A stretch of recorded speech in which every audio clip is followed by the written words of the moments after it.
hermanos, hemos llegado a la tercera parte de estos sermones que hemos estado escuchando los días domingos y quiero invitarles que nuevamente abramos nuestra Biblia ahí en el capítulo 12 de Romanos y esta vez vamos a leer la última parte que todavía no hemos visto del versículo 19 al 21. Escuchemos la palabra de nuestro Señor Jesucristo. No os venguéis vosotros mismos, amados míos, sino dejad lugar a la ira de Dios, porque escrito está, mía es la venganza, yo pagaré, dice el Señor.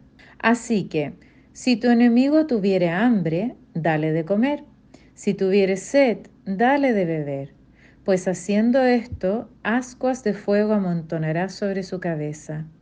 No seas vencido de lo malo, sino vence con el bien el mal.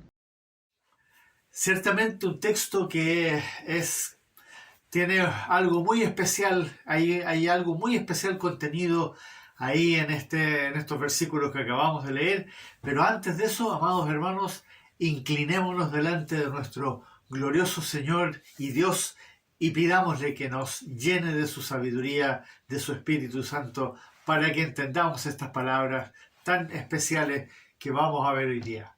Oremos, amados hermanos. Oh bendito Dios y Padre nuestro que estás en los cielos, que reinas en absoluta soberanía sobre tu creación, aquí estamos nuevamente en tu día, en el día del Señor, para adorarte, para glorificarte, para recibir esa verdad que tanto necesitamos para ser libres, para poder amar, para poder adorarte como tú te lo mereces en espíritu y en verdad.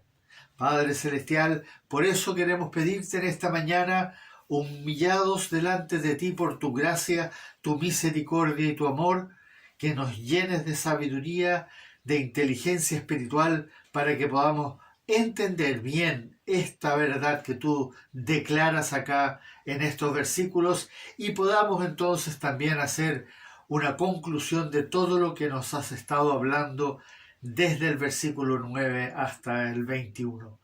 Gracias, bendito Dios, por esta tu palabra. A ti queremos dar la gloria, la honra, la alabanza y la adoración de todo corazón, en gratitud, en el nombre de Jesús. Amén. Hasta ahora, amados hermanos, ya hemos visto 3 puntos de este extraordinario texto que nuestro Señor Jesucristo nos ha dejado aquí en Romanos capítulo 12. ¿Se acuerdan? Primero vimos la virtud suprema, el amor. Después la prioridad cristiana, eso de preocuparnos de entre nosotros. Y luego vimos la actitud digna que nosotros debemos tener hacia las personas en general. Sin lugar a dudas, todos hemos sido seriamente confrontados con una realidad que vamos a ir conversando más adelante. Ahora veamos el cierre de esta lista de características que nuestro Señor Jesucristo nos ha presentado aquí por medio de su siervo, de su esclavo, como lo dice Pablo, justamente, el apóstol Pablo. Una lista muy acotada y sumamente profunda y que hasta ahora solo hemos visto en realidad de forma relativamente superficial. Pero todavía nos queda un último punto, la postura cortés, el cuarto punto que habíamos titulado la postura cortés. Aquí vamos a ser direccionados a algo muy particular porque es de suma importancia entender muy bien esta verdad que el Señor nos declara en estos últimos versículos. Romanos, entonces, vamos a Romanos 12, ahora veamos el versículo 19. No os venguéis a vosotros mismos, amados míos. Noten ese, amados míos, sino dejad lugar a la ira de Dios, porque escrito está, y ahí está el fundamento, mía es la venganza, yo pagaré, dice el Señor. Este es un versículo que es muy importante poder entenderlo en todo su contexto. Y por eso, hermanos amados, abran sus Biblias y manténganlas siempre delante de ustedes para que vayan viendo lo que el Señor nos está diciendo. Este es un mandamiento fundamentado en una verdad. una característica que tienen los proverbios. Por eso, como hemos estado hablando, estos versículos del 9 al 21 son como proverbiales, como proverbios. Esta verdad se basa en parte en lo que está escrito ahí en el Antiguo Testamento, de donde en cierta forma procede esto que dijo el Señor aquí, que está escrito: mía es la venganza. Escuchemos lo que dice ahí en Deuteronomios. Mía es la venganza y la retribución a su tiempo. Su pie resbalará, porque el día de su aflicción está cercano, y lo que le está preparado se apresura. Mía es la venganza y la retribución. Eso le pertenece a Dios. Él es el soberano, justo Dios que puede hacer esto. Y por eso Él va a insistir en su escritura, y lo dice tanto aquí en Romanos como también en Hebreos, que mía es la venganza. Esto de que la venganza es del Señor es algo que a primera vista no resulta fácil de digerir, ya que la palabra venganza es muy fuerte para nosotros y tiene, sobre todo porque tiene una connotación de violencia. El problema nace, por supuesto, del hecho de que para nosotros vengarnos significa en cierta forma castigar, hacer daño a una persona, causarle un dolor a esa otra persona, a ese enemigo, ya sea un dolor físico o emocional, por el daño que esa persona nos causó a nosotros. Entonces la venganza tiene esa connotación de generar algún daño, algún dolor a la persona que nos atacó, que nos hizo algo a nosotros. En cambio, cuando nosotros vamos a la palabra de nuestro Señor Jesucristo y escuchamos que mía es la venganza, dice el Señor, es distinto, porque el Señor va a basar su actuar, su venganza en la justicia, en su perfecta justicia. Recordemos que de los dos grandes atributos que resumen todo lo que Dios es, santo y justo, tal como nuestro Señor Jesucristo lo dijo en su oración ahí en el capítulo 17 del Evangelio de Juan. Lo cita dos veces: Padre justo, Padre santo. Entonces, la justicia es una de las características o uno de los atributos más sublimes de nuestro Padre Celestial, de nuestro Dios, de nuestro Señor Jesucristo, del Espíritu Santo. La justicia. Y todo lo que Él hace está basado en la perfecta justicia. Para nosotros, lamentablemente, algo que escapa completamente a nuestro entendimiento. Si nosotros, en cambio, nos vengamos, lo haríamos de acuerdo a nuestra justicia. Ojo, cada vez que nosotros nos vengásemos de algo, lo haríamos de acuerdo a lo que nosotros consideramos justo, de acuerdo a lo que nosotros creemos o sentimos que es justo. Y ahí radica nuestro problema. Por eso el Señor nos manda que no nos venguemos nosotros mismos, ya que ninguno de nosotros es justo, ni siquiera uno, dice en Romanos capítulo 3. Y por lo tanto, nuestra venganza siempre sería injusta. Por si ninguno es justo, no podríamos estar haciendo justicia. Ni siquiera uno es justo. Y por lo tanto, ¿qué sucedería si nos vengamos? Siempre vamos a empeorar las cosas. Entonces, por eso el Señor nos está diciendo claramente, con todas sus letras: no os venguéis vosotros mismos. Por eso nuestro Señor, nuestro bendito Señor y Dios, lo fundamenta este mandamiento, como dice ahí: mía es la venganza. Déjenme a mí, yo me voy a vengar. Porque cuando Él lleve a cabo la venganza que Él promete y está a lo largo de las Escrituras, entonces solo Y ahí viene la parte interesante. Solo los que realmente se merecen el castigo, la destrucción, como Él lo dice en su palabra, lo van a recibir. Tal como lo dejó escrito en estos dos textos, tanto en el Antiguo Testamento como ahora también aquí en el Nuevo Testamento. Escuchemos estos dos textos. Jehová es Dios celoso y vengador. Jehová es vengador y lleno de indignación. Se venga de sus adversarios y guarda enojo para sus enemigos. Pero por tu dureza y por tu corazón no arrepentido, atesorarás para ti mismo ira para el día de la ira y de la revelación del justo juicio de Dios, el cual pagará a cada uno conforme a sus obras. Jehová, dice, es celoso y vengador.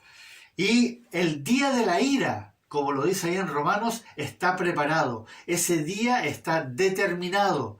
Y el día de la ira se va a cumplir.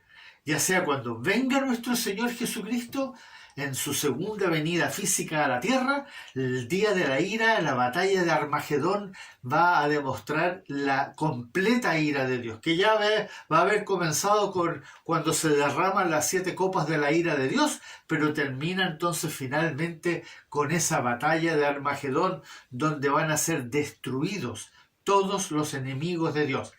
Hay una segunda, que es al final, la batalla final, cuando Satanás es liberado después de los 1000 años, pero esa es otra instancia donde la ira de Dios también se va a ver claramente demostrada, porque ahí van a ser arrojados al infierno todos, de Satanás y sus ángeles primeramente, y después toda la humanidad que no creyó en el nombre del unigénito Hijo de Dios. Entonces, con estos dos textos ya tenemos una idea de esta venganza justa que va a llevar a cabo nuestro Señor y Dios. Pero ojalá el Señor hubiese dejado el mandamiento hasta ahí nomás. Habría sido maravilloso si solamente hubiera sido ese versículo 19, pero le agregó este otro mandamiento simultáneo, que es como una continuación de lo que estaba mandándonos en el versículo 19, y agregó este versículo 20, que es un reto de proporciones. Aquí es donde la cosa se pone más complicada todavía. Dice ahí en el versículo 20, así que si tu enemigo tuviere hambre, dale de comer, si tuviere sed, dale de beber. ¿Se fijan, hermanos? Aquí la cosa se pone complicada. Y aquí entonces nuevamente somos mandados a hacer algo que va completamente en contra de nuestra naturaleza humana, la carne. Que nos pida hacer esto va en contra de todo lo que nosotros creemos, pensamos, sentimos. Esto se suma a lo que habíamos visto un par de domingos atrás ahí en el versículo 14, donde se nos manda que bendigamos a los que nos persiguen, que oremos por los que nos ultrajan. Y se suma a lo que él mismo dijo ahí en Mateo capítulo 5. Pero os digo, amad a vuestros enemigos, bendecid a los que os maldicen, haced bien a los que os aborrecen, orad por los que os ultrajan y os persiguen. Esto, hermanos, es algo que parece que casi podríamos decir que el Señor se equivocó.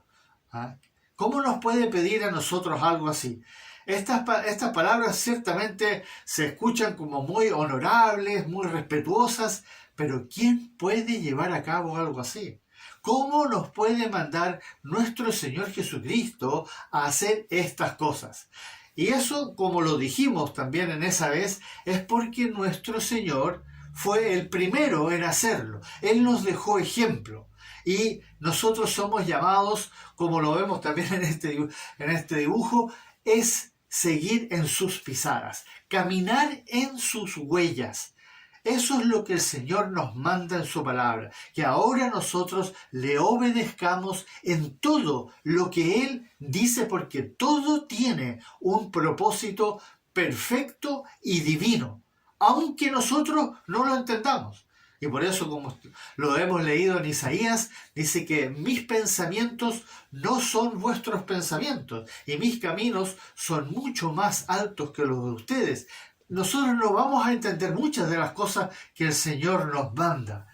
Y se recuerden cuál fue el ejemplo, él mismo, estando ahí en ese momento, muriendo en la cruz, en esa agonía física que estaba sufriendo ya casi al final, a punto de expirar, cuando ya se estaba prácticamente ahogando, porque cuando uno cuelga en una cruz uno se empieza a ahogar literalmente. Después de haber sufrido la agonía espiritual, cuando todo el pecado fue puesto en él dice estas palabras de misericordia: Padre, perdónalos porque no saben lo que hacen. Pero nuestro Señor no nos manda estas cosas para que nosotros seamos de alguna forma como especiales o diferentes, sino, entiéndalo bien, hermano amado, para que Él sea glorificado. Esa es la verdad que nosotros tenemos que internalizar. Sí, amados, siempre tenemos que tener muy en cuenta que todo lo que nuestro Señor Jesucristo nos está mandando es para que Él sea glorificado, para que Dios sea glorificado. Si no es hoy, será, como dice también en las Escrituras, en aquel día de la visitación, cuando Él venga. Escuchen este texto. Manteniendo buena vuestra manera de vivir entre los gentiles, para que en lo que murmuran de vosotros como de malhechores, glorifiquen a Dios en el día de la visitación, al considerar vuestras buenas obras. Para que glorifiquen a Dios en el día de la visitación. ¿Se fijan? Ya sea que lo glorifiquen hoy día su iglesia, como también lo van a glorificar los malhechores, aquellos que se burlaron de los hijos de Dios. También lo van a glorificar en el día de la visitación. Sí, amados hermanos, es para la gloria de su santo nombre. Como él mismo lo dijo ahí en Ezequiel cuando lo vimos en ese sermón, que no lo hago por vosotros, dijo el Señor. No lo hago por vosotros, lo hago por mi santo nombre, para Él. Pero fíjense bien lo que el Espíritu agrega al final de este versículo 20. Pues haciendo esto, ascuas de fuego amontonarás sobre sus cabezas. Si nosotros hacemos el bien a los que nos persiguen, cuando oramos por ellos, cuando los ayudamos, sucederá algo que se puede comparar con ascuas de fuego. Ascuas de fuego son literalmente brasas ardientes. Cuando uno hace un fuego, uno tiene al final esos carbones que están al rojo vivo. Ascuas de fuego amontan, brasas calientes que se amontonarán sobre sus cabezas. Es una forma figurativa de hablar que les va a producir verdaderamente un dolor. Pero no un dolor físico, sino que un dolor por la vergüenza, la culpa, el cargo de conciencia que les va a venir cuando vean que nosotros le estamos haciendo el bien. Aunque les dé rabia, pero se van a sentir oprimidos y de alguna forma como con un dolor de cabeza, por decirlo así, aunque no físico, pero ¿me entienden? Porque van a ver que nosotros les estamos haciendo el bien, a pesar de que ellos nos hicieron el mal a nosotros. Y lo otro que no debemos olvidar nunca es que nosotros no sabemos que al hacerle el bien a uno de estos que nos están agrediendo, tal vez estemos haciéndole el bien a una oveja perdida, que todavía está bajo la esclavitud del pecado y bajo el dominio del espíritu de la potestad del aire.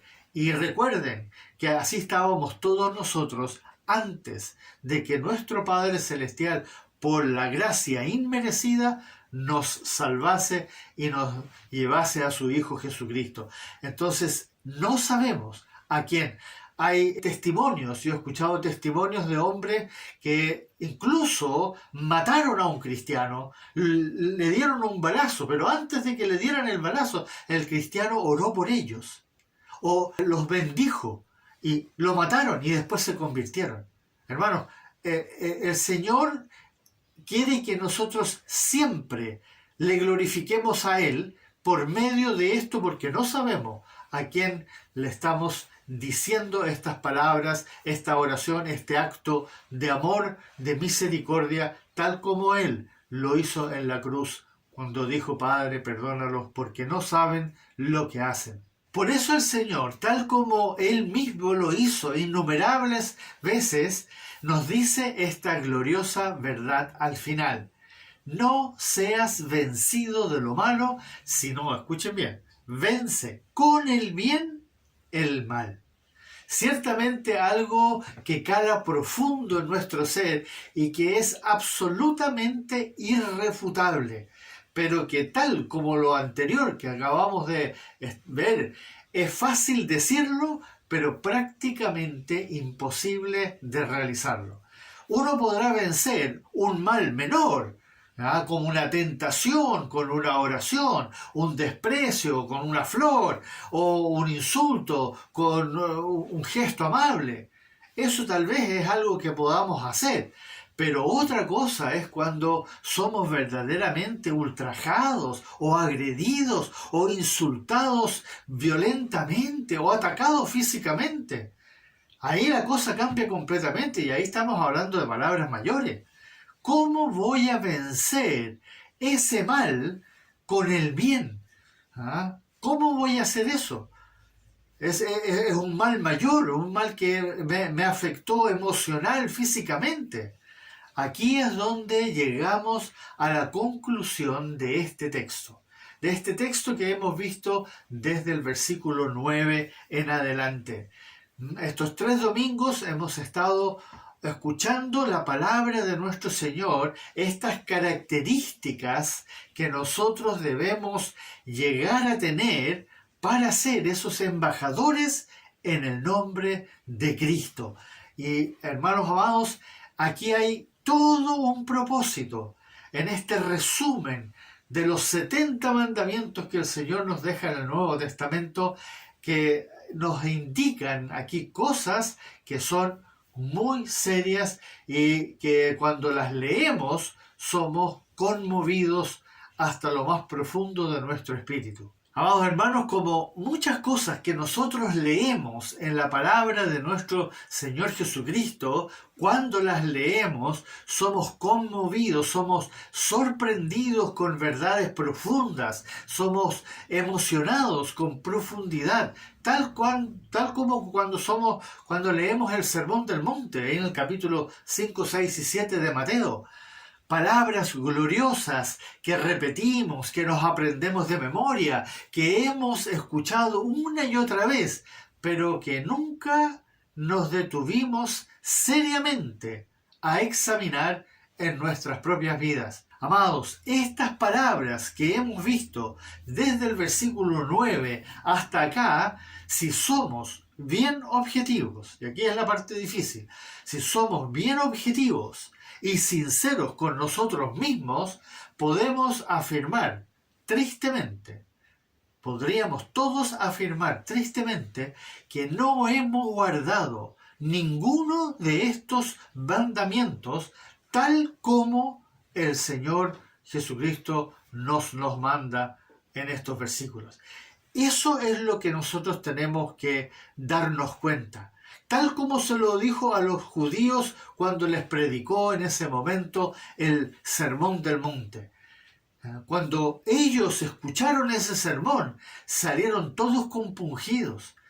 ¿Por qué? Porque en el Sermón del Monte Él también les expuso claramente que ellos no habían guardado ni un solo de todos esos mandamientos. Entonces, hermanos, aquí nosotros también estamos frente a una verdad que el Señor nos plantea y que es absolutamente gloriosa la verdad que nos está diciendo, Pero lamentablemente, si no somos objetivos y analizamos cada uno de esos mandamientos, nos vamos a dar cuenta de que nunca hemos guardado uno de esos mandamientos como el Señor lo dice ahí. Porque, hermanos, ni siquiera nos hemos gozado con los que se gozan. Muchas veces nos gozamos, pero en nuestro corazón siempre hay algo ahí escondido que tiene un sentimiento extraño cuando vemos que otro está gozando de alguna felicidad. Tal vez nos gozamos con él, pero no con total sinceridad. Tampoco nos hemos asociado con los humildes. ¿Cuántas veces hemos buscado asociarnos con aquellos que son verdaderamente humildes como lo aprendimos? Tampoco, ¿quién de nosotros ha servido con espíritu ferviente al Señor? Dentro del cuerpo de Cristo, por supuesto. Y así podemos ir analizando cada uno de estos mandamientos y nos vamos a dar cuenta de que en realidad nos falta mucho.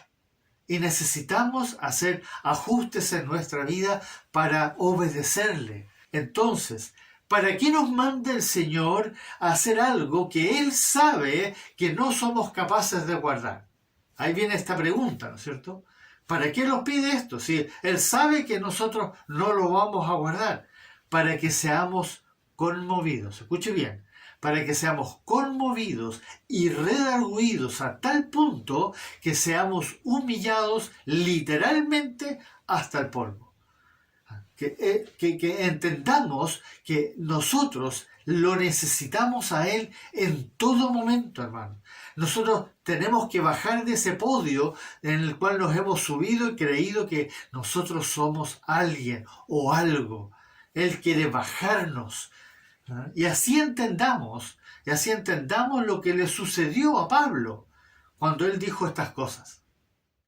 Y me ha dicho, bástate mi gracia, porque mi poder se perfecciona en la debilidad. Por tanto, de buena gana me gloriaré más bien en mis debilidades, para que repose sobre mí el poder de Cristo. ¿Se recuerdan esas palabras? Bástate mi gracia.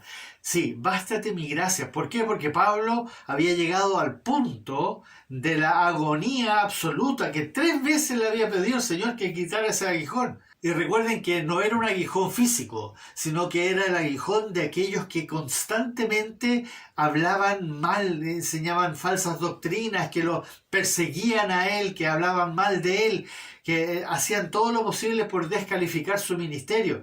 Y él estaba tremendamente agobiado y ya no podía soportar esta constante persecución de Satanás a través de los inconversos, de los judíos, sobre todo del pueblo judío que lo perseguía incesantemente. Y él estaba totalmente agobiado. ¿Y qué le dijo el Señor? Bástate mi gracia. No le quitó el aguijón, no le quitó la persecución. A Pablo lo persiguieron hasta el día en que lo decapitaron. Entonces, hermanos amados, el Señor aquí nos está diciendo lo mismo. Les doy mandamientos que son imposibles para ustedes de cumplir, pero si ustedes permanecen en mí y yo permanezco en ustedes, entonces ustedes sí los pueden guardar, porque yo los voy a guardar a través de ustedes. Pero eso requiere que ustedes se nieguen a sí mismos. Renuncien a todo lo que poseen. Presenten sus cuerpos en sacrificio vivo, santo, agradable a Dios. Eso es lo que el Señor nos está tratando de direccionar, a que nosotros vayamos en total dependencia a Él, para que finalmente nosotros nos gloriemos en nuestra debilidad y nos demos cuenta lo inútiles que verdaderamente somos. Al ver que no somos capaces de guardar los mandamientos y caer de rodillas ante nuestro Señor, tal como lo hizo ese ciego que fue sanado, que cayó de rodillas delante del Señor y le adoró, y vivir en total humillación delante de Él, reconociendo nuestra absoluta dependencia de su poder, de su gracia, para que seamos esos embajadores que Él se merece que nosotros seamos, no para ser embajadores famosos y que nos reciban con carpeta roja, no, hermanos, es embajadores humillados delante de Él, que Él pueda usar para que Él sea glorificado. Amados, reconozcamos que es cierto lo que nuestro Señor Jesucristo dijo cuando Él habló ahí de la vid. ¿Se acuerdan? Capítulo 15 del Evangelio de Juan. Yo soy la vid, vosotros los pámpanos. ¿Y qué dijo al final? Separados de mí, nada podéis hacer. Eso es lo que tenemos que entender. Y eso es lo que Él nos quiere enseñar muchas veces a través de exigencias, mandamientos muy difíciles, como esto de amar a nuestros enemigos, de hacerle el bien a aquellos que nos hacen el mal, de darle de comer a nuestro enemigo o darle de beber cuando es nuestro enemigo. Esas cosas que a nosotros nos dejan totalmente perplejos, como diciendo, Señor, pero ¿cómo me puedes pedir a mí eso? Eso es lo que Él nos trata de decir. Unidos a mí, sí lo podéis hacer. Solos no lo pueden hacer. O lo van a hacer a la fuerza, o lo van a hacer de mala gana, y eso no es lo que nos está pidiendo. Nos está pidiendo que lo hagamos de corazón, con misericordia, con amor, como Él lo hizo con todos aquellos que lo persiguieron y lo ultrajaron, incluso que lo negaron 3 veces. Hermanos amados, a eso nos está llamando. Vivir completamente unidos a Él, permaneciendo en Él y Él en nosotros. Ojo, eso es algo que tenemos que entender. Lamentablemente nosotros no somos capaces de guardar los mandamientos muchas veces porque esa sinergia que Él plantea ahí, cuando Él dice que Él es la vid y nosotros los pámpanos y que nosotros debemos permanecer en Él y Él en nosotros.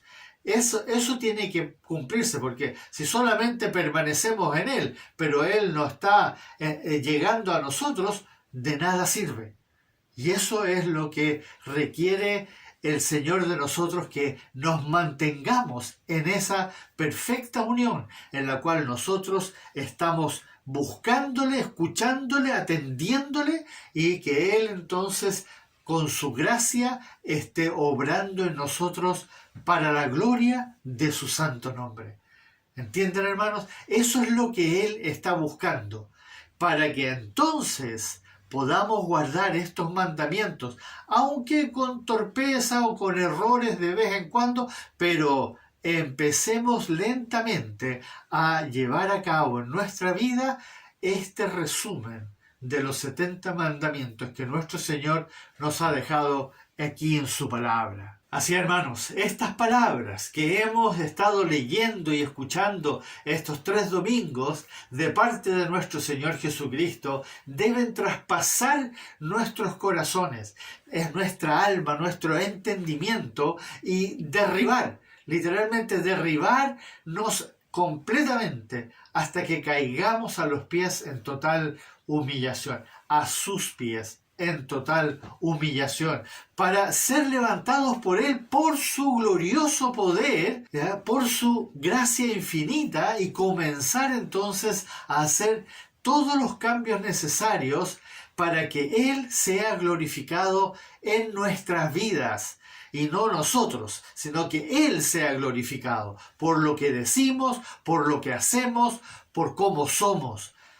Y así entonces lleguemos a servirle dignamente, como Él se lo merece, como Él es digno, como embajadores de Él en su santo nombre, para la gloria y la honra de Dios Padre finalmente, pero siempre teniendo claro que todo debe ser por medio de nuestro Señor Jesucristo. Él es finalmente nuestro único Dios verdadero y la vida eterna, tal como lo dice ahí en 1 de Juan capítulo 5 versículo 20. A Él sea toda la adoración y que Él sea glorificado, porque solo si es así, nuestro Padre que está en los cielos recibe finalmente toda la gloria y toda la honra que Él desea recibir de parte de nosotros por medio de Jesucristo, nuestro Señor y Salvador.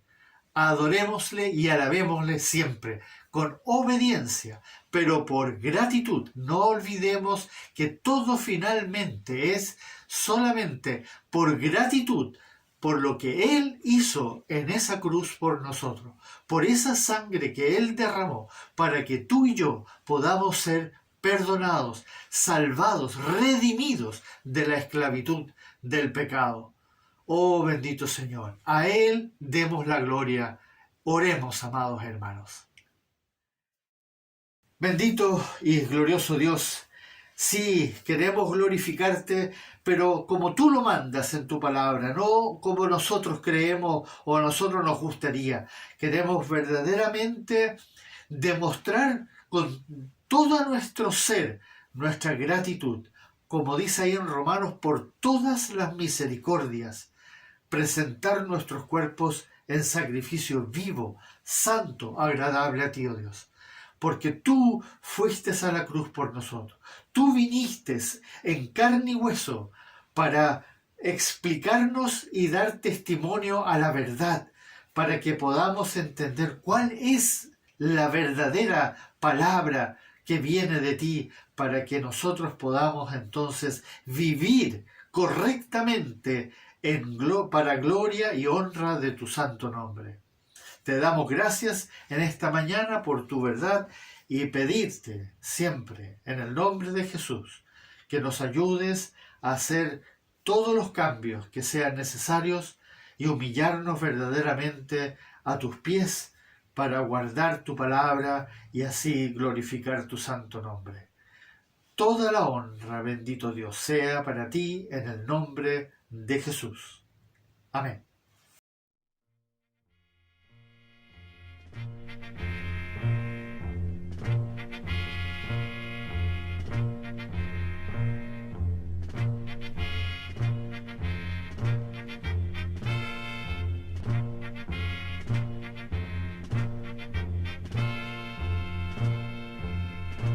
Has oído las cadencias de una marcha sin igual, que satura de victoria la conciencia terrenal.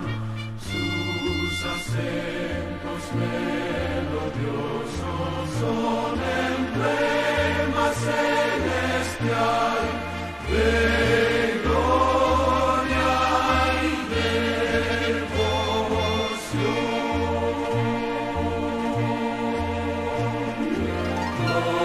Gloria, gloria, aleluya.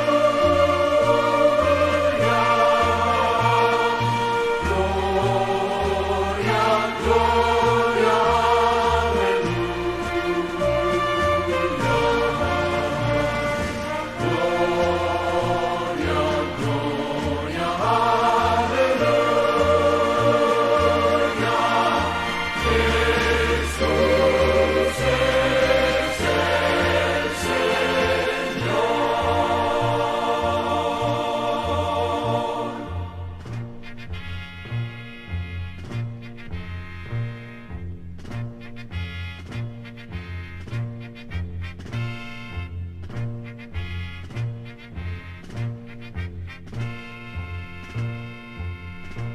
Es la iglesia que en su marcha